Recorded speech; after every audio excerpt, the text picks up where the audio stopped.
जम्मू का ring road पूरा हो रहा है, श्रीनगर का रिंग रोड पूरा हो रहा है, इलेक्ट्रिक बसेस आ रही है, पानी पे उतरने वाले हवाई जहाज लाएंगे, ड्रोन की टैक्सी लाएंगे। मेरा विश्वास है ये देश बदल रहा है।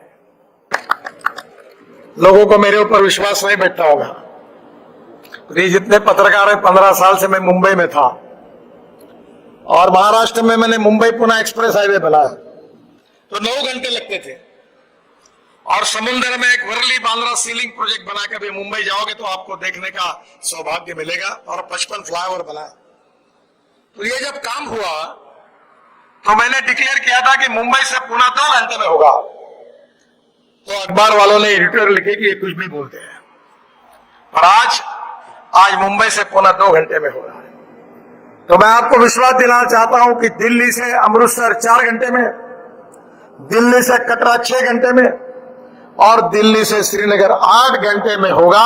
ये मैं आपको वचन देता हूं। अभी मुझे उत्तराखंड के मुख्यमंत्री मिले, मैं देहरादून गया था, दिल्ली से देहरादून 9 घंटे लगते हैं। मैंने उनको कहा कि अगले जनवरी से देहरादून से दिल्ली फ्लाइट बंद हो जाएगी, क्योंकि दिल्ली से देहरादून 2 घंटे में होगा, दिल्ली से जयपुर 2 घंटे में होगा। ऑटोमोबाइल का भी डिपार्टमेंट मेरे पास है। मैं 2014 में जब मंत्री बना तो ऑटोमोबाइल इंडस्ट्रीज का साइज 7 लाख करोड़ था, और अभी 3 महीने पहले हम 4थे नंबर पे थे, और अब जापान को पीछे डालकर वर्ल्ड में ऑटोमोबाइल मैन्युफैक्चरिंग में हम नंबर 3rd पर आए हैं। पहले नंबर पर अमेरिका है, दूसरे नंबर पर चाइना है, और तीसरे नंबर पर इंडिया है।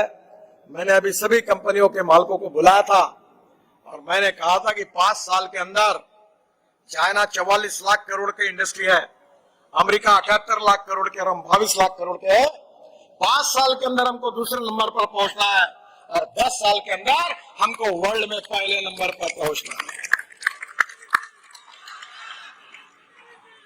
ये पहली इंडस्ट्री है कि जो देश में 4.5 करोड़ युवाओं को रोजगार दे सकी है। ये पहली इंडस्ट्री है कि देश के एक्सपोर्ट में सबसे ज्यादा कंट्रीब्यूट करती है। ये पहली इंडस्ट्री है कि जो जीएसटी के रूप में राज्य सरकार और भारत सरकार को सबसे ज्यादा रेवेन्यू देती है। और इसलिए बहनों और भाइयों, हमारे देश का भविष्य उज्जवल है, और ये जो उज्जवल भविष्य है कि हम देश को भय, भूख, आतंक और भ्रष्टाचार से मुक्त करना चाहते हैं, गांव गरीब मजदूर किसान का कल्याण करना चाहते हैं, स्मार्ट शहर नहीं स्मार्ट विलेज बनाना चाहते हैं। हमारी पार्टी, जैसे अभी रंधावा जी कह रहे थे कि हमारी पार्टी पिता पुत्र की और मां बेटों की पार्टी नहीं है। हमारी पार्टी भारतीय जनता पार्टी के निष्ठावान कार्यकर्ताओं की पार्टी है। वो कह रहे थे, वो बात मैंने कही थी कि मुख्यमंत्री एक्स मुख्यमंत्री बन जाता है, मंत्री एक्स मंत्री बन जाता है, एमपी एक्स एमपी बन जाता है, एमएलए एक्स एमएलए बन जाता है, पर कार्यकर्ता कभी एक्स कार्यकर्ता नहीं बनता। निष्पृह, निस्वार्थी और समर्पित भाव से राष्ट्रवाद के विचारों का आत्मा जो विचार है अपने दिल में रखकर अगर सत्ता में रहेंगे तो गुड गवर्नेंस एंड डेवलपमेंट के साथ, और नहीं रहेंगे तो लोकतंत्र में जिम्मेदार विरोधी पक्ष के नाते हमारा अंत्योदय का जो सामाजिक आर्थिक चिंतन है, अंत्योदय जो पंडित दीनदयाल उपाध्याय जी ने कहा, वो हमारा उद्देश्य है। इस समाज के जो शोषित है, पीड़ित है, दलित है, जिनके पास रहने के लिए मकान नहीं है, खाने के लिए रोटी नहीं है, जिनके शरीर पर कपड़ा नहीं है, वो दरिद्र नारायण को हम भगवान माने और उसकी निरंतर सेवा करते रहे। और जिस दिन उस दरिद्र नारायण को रोटी, कपड़ा और मकान मिलेगा, उसी दिन हमारा कार्य पूरा होगा। ये पंडित दीनदयाल उपाध्याय जी का सामाजिक आर्थिक चिंतन अंत्योदय के रूप में हमारा उद्देश्य है। कुछ दिन पहले एक विदेशी चैनल को मैं इंटरव्यू दे रहा था, तो उन्होंने मुझे पूछा कि आपके इस कार्यकाल में आपने सबसे अच्छा काम कौन सा किया है। मैंने बहुत टनल बनाए, रोड बनाए, ब्रिजेस बनाए, 7 वर्ल्ड रिकॉर्ड हुए, और मैं इंजीनियर नहीं बन पाया क्योंकि मैं 75 में एचएससी में था, तो इमरजेंसी के खिलाफ काम में लग गया। तो परसेंटेज कम मिला, तो 50% से कम मार्क मिल गए साइंस ग्रुप में, तो मुझे एडमिशन नहीं मिली। अब मुझे 9 डॉक्टरेट्स मिली, डिलिट्स मिली है 9, 7 वर्ड रिकॉर्ड हुए। और मैं अक्सर एक बात कहता हूं, तो ये कोई काम बड़ा नहीं है। मैं जब बचपन में अपने गांव में अपनी माँ के साथ मामा के घर पर जाता था, तो साइकिल रिक्शा पे बैठता था। मेरी बहन मैं सब बैठते थे। जब चढ़ाव लगता था तो रिक्शा वाला उतरता था, बेचारा मेहनत कर करके पसीना निकलता था, हमको लेकर ऊपर खींचता था। मुझे बड़ा दुख होता था। पंडित दीनदयाल उपाध्याय जी ने कहा था कि ये जो प्रथा है जिस दिन बंद होगी वह हिंदुस्तान के इतिहास का सुनहरा दिन होगा। डॉक्टर राम मनोहर लोहिया जी ने कहा था कि मैं जीवन भर ये मानवीय शोषण करने वाले रिक्शा में नहीं बैठूंगा।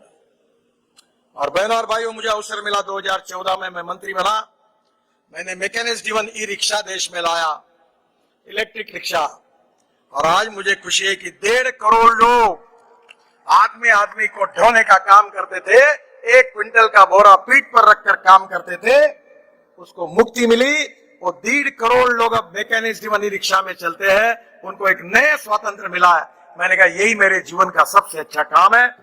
जो अंत्योदय के विचार को मैं मानता हूं, उसके अनुरूप यही सबसे अच्छा काम है। क्या समाज की परिस्थिति नहीं बदलनी चाहिए? क्या हमारे देश को गरीबी, भूखमरी और बेरोजगारी से मुक्ति नहीं मिलना चाहिए? अगर सही दिशा होगी, सही नीतियां होगी, तो परिस्थितियां बदलेगी। हिंदुस्तान में सबसे young talented engineering man power अगर वर्ल्ड में किसी के पास है तो हिंदुस्तान के पास है। और नॉलेज, ज्ञान, ये सबसे बड़ी ताकत है। मैं अक्सर इस बात को दोहराते रहता हूं कि innovation, entrepreneurship, science, technology, research, skill, successful practices, we name it as knowledge, and conversion of knowledge into wealth is the future. और दूसरी बात मैं याद रखता हूं, मैंने अपने कॉन्स्टिट्यूंसी में टॉयलेट का पानी 7 साल पहले बेचा, ड्रेनेज का। आप शायद कल्पना नहीं करोगे कि 7 साल से हमको 300 करोड़ रुपए साल के मिल रहे टॉयलेट का पानी बेचकर। अब दिल्ली के गाजीपुर के टेकड़ी की हाइट 7 मीटर कम हो गई। हमने 60 लाख टन कचरा रोड के अंदर डाल दिया। Ethics, economy, ecology and environment, सभी दृष्टि से, शिक्षा का क्षेत्र हो, स्वास्थ्य का क्षेत्र हो, नॉलेज का क्षेत्र हो, टेक्नोलॉजी का क्षेत्र हो, सरकार की नीति अगर सही होगी तो हिंदुस्तान विश्व गुरु बन सकता है। और इसीलिए जम्मू कश्मीर में पिछड़ापन क्यों है? हम जब स्विट्जरलैंड में जाते हैं, ऑस्ट्रिया में जाते हैं,